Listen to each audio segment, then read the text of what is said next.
So dear students, now let's talk about the biasing of a PN junction. तो आपके पास में है एक डायोड D, ये रहा P साइड, ये रहा N side. Because this is the terminal that is connected to P, so we say this is the potential at terminal P, this is the potential at terminal N.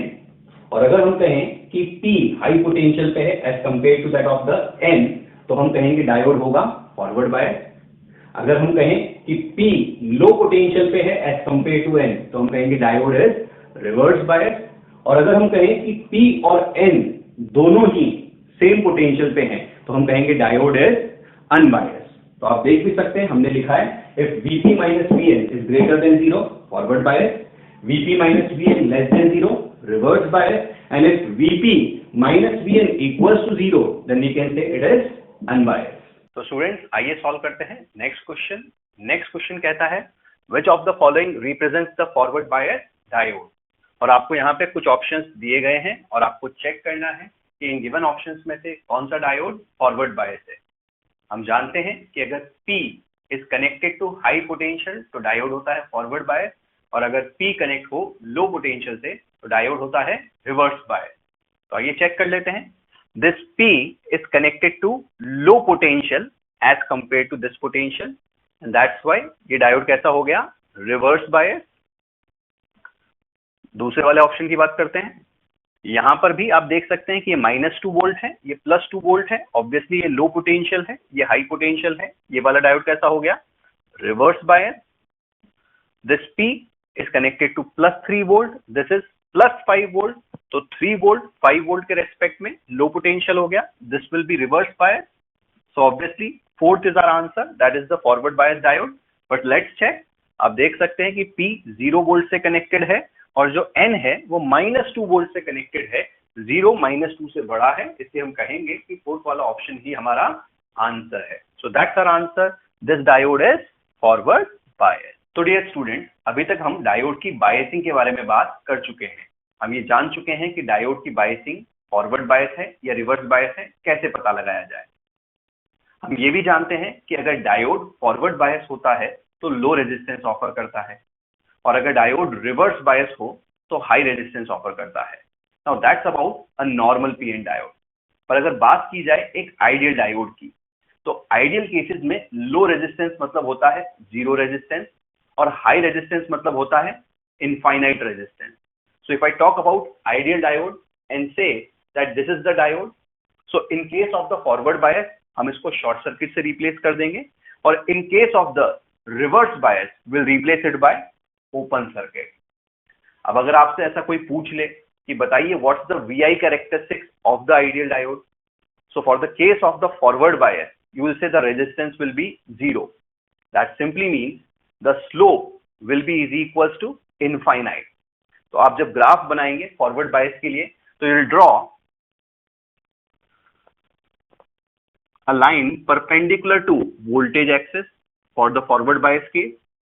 That simply means resistance is equals to 0. Now for the reverse bias case, you need to say that the resistance is infinite, and for the resistance to be infinite, the slope need to be 0. तो अगर आप reverse bias के लिए graph बनाएंगे, तो you will draw the slope equals to 0, and this will show the reverse bias. So these are the VI characteristics of the ideal diode. तो आइए solve करते हैं नेक्स्ट क्वेश्चन. और नेक्स्ट क्वेश्चन के अंदर हमको दोनों सर्किट्स के अंदर करंट I की वैल्यू फाइंड आउट करनी है.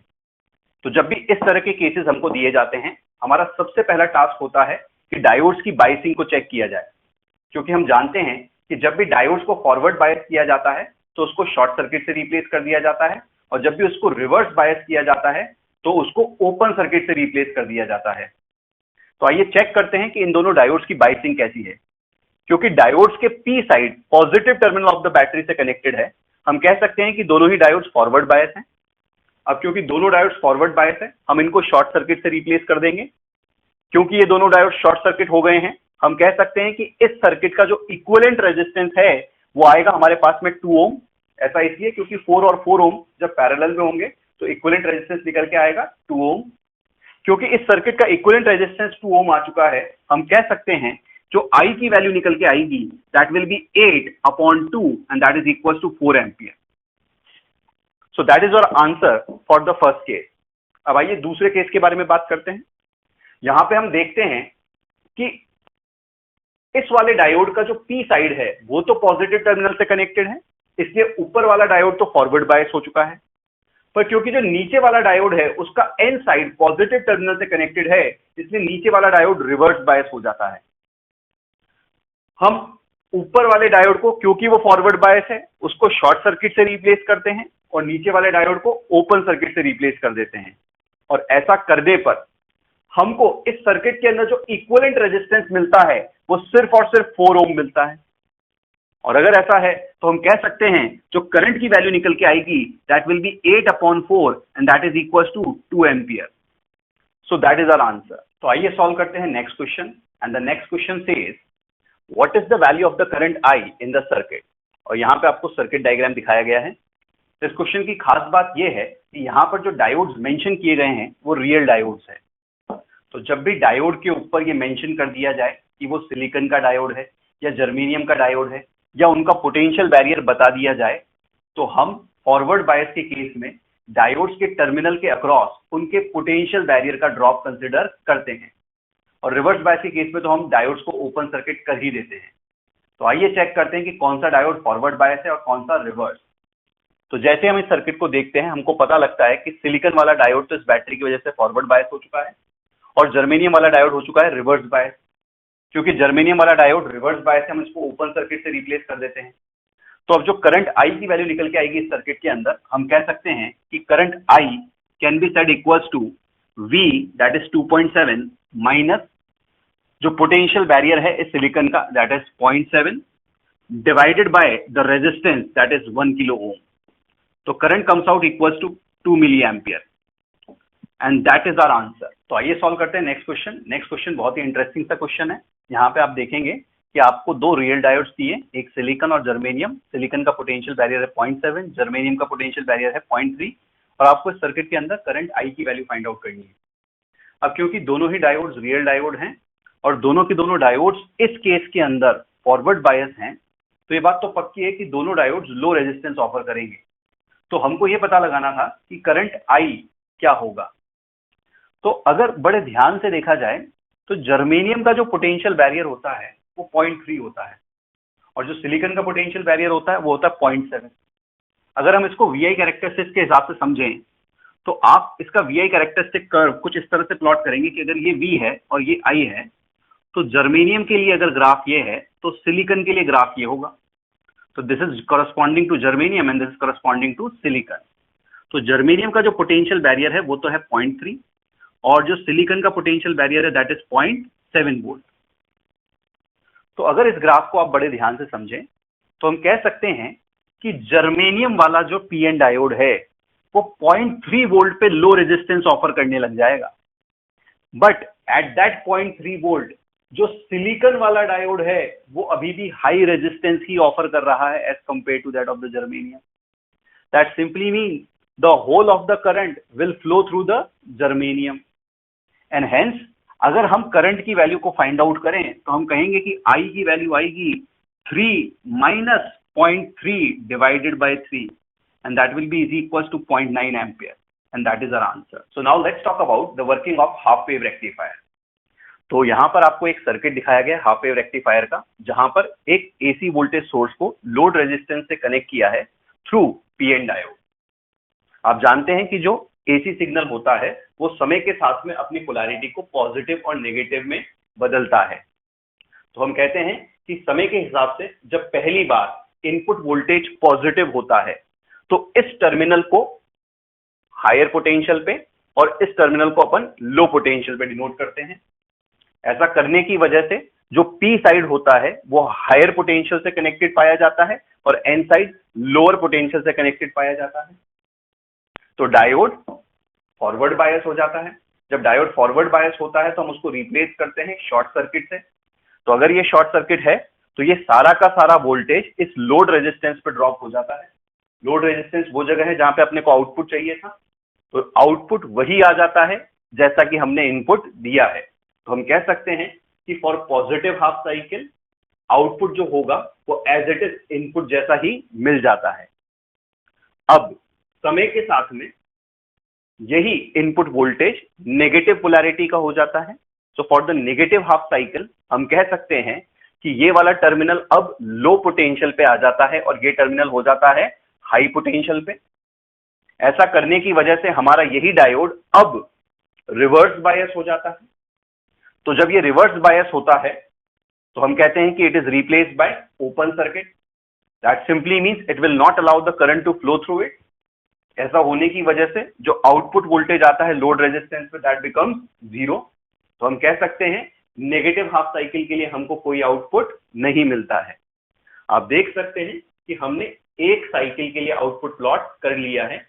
अब यही एसी सिग्नल अपने आप को एज इट इज रिपीट करेगा, तो हम आउटपुट को भी एज इट इज रिपीट कर देंगे जैसा कि हमको पहले मिल रहा था। यहाँ पे देखने लायक बात यह है कि हमने एसी को एक ऐसे सिग्नल में बदल दिया है जो कि पॉजिटिव और नेगेटिव पीक्स में ऑल्टरनेट नहीं कर रहा है। यानी हम कह सकते हैं कि हमने एसी को डीसी में बदल दिया है।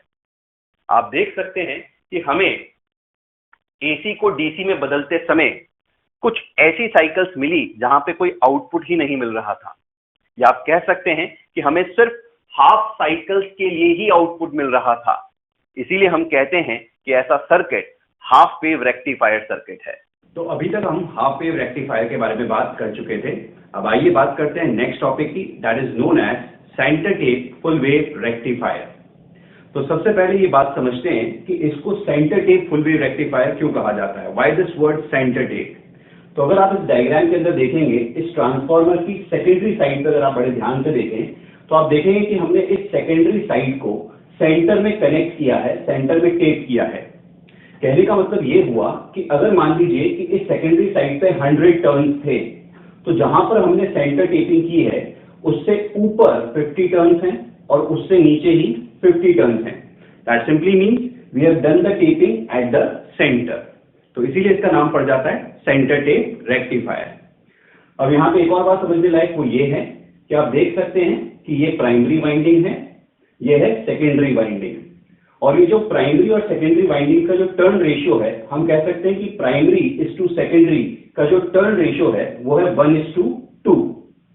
और हम ऐसा जानते ही हैं that NP upon NS, where NP is the number of turns of the primary, NS is the number of turns of the secondary, VP upon VS के बराबर होता है, where VP is the voltage across the primary and VS is the voltage across the secondary।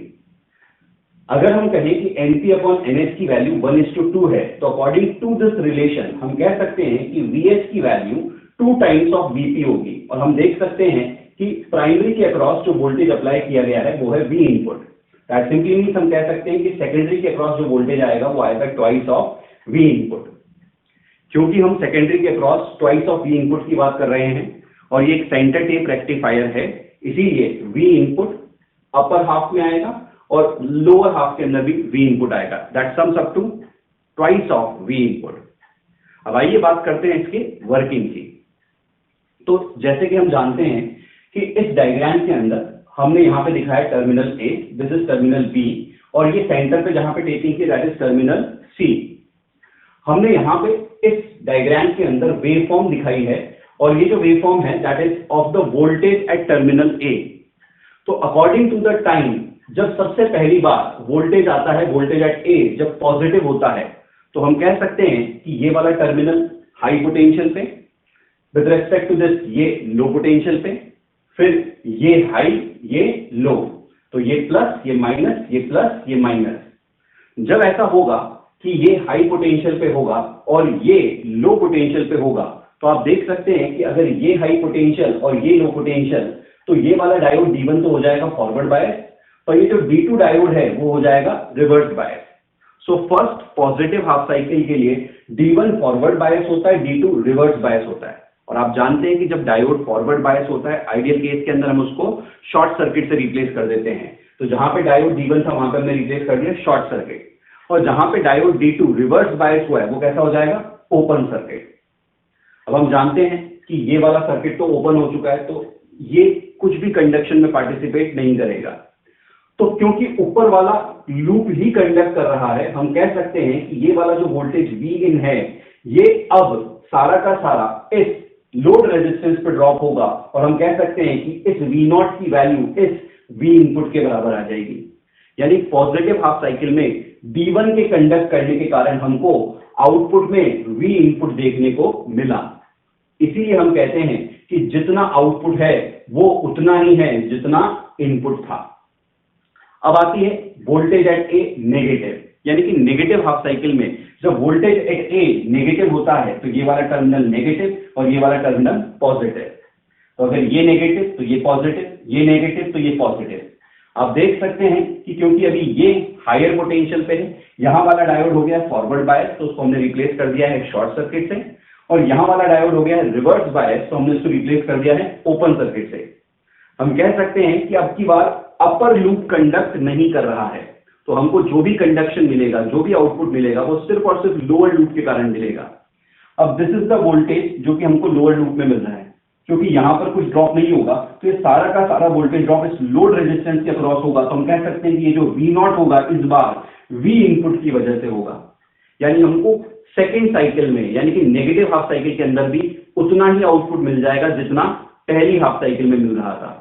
इस बार हमको positive और negative दोनों cycles के लिए आउटपुट मिल रहा है, हमको फुल वेव के लिए आउटपुट मिल रहा है, इसीलिए इसका नाम पड़ता है फुल वेव रेक्टिफायर।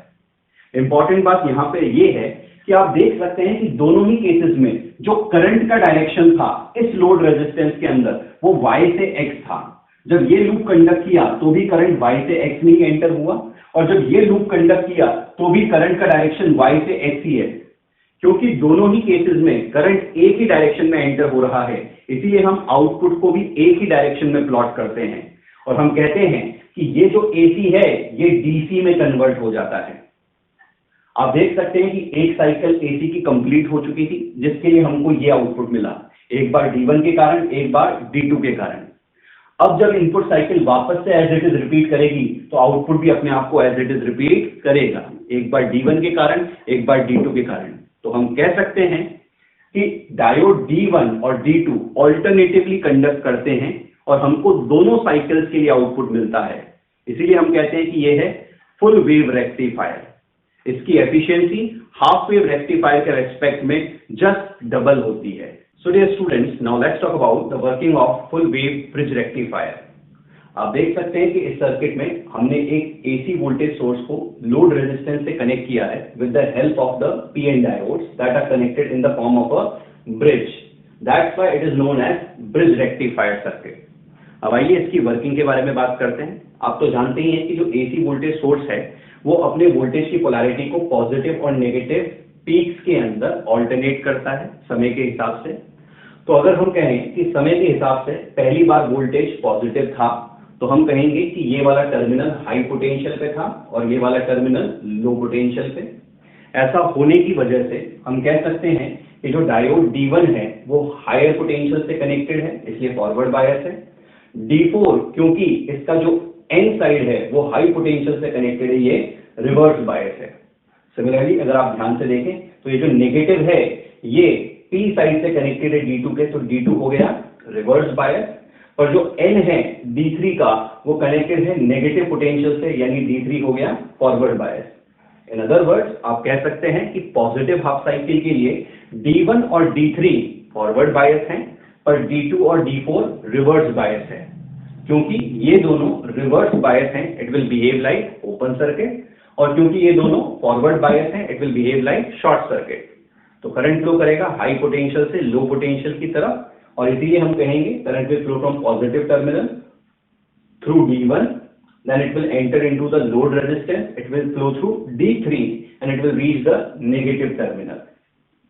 आप देख सकते हैं जो करंट का डायरेक्शन है that is from right to left into the load resistance. So हम कह सकते हैं कि जो इनपुट वोल्टेज है वो सारा का सारा लोड रेजिस्टेंस पर ड्रॉप हुआ है, तो जो आउटपुट आएगा लोड रेजिस्टेंस में that will be is equal to that of the input. ये जो इनपुट है हमको D1 और D3 के कंडक्ट करने की वजह से मिला है, इसलिए हमने यहाँ पे D1 और D3 लिख दिया है। अब आइए बात करते हैं नेगेटिव हाफ साइकिल के लिए।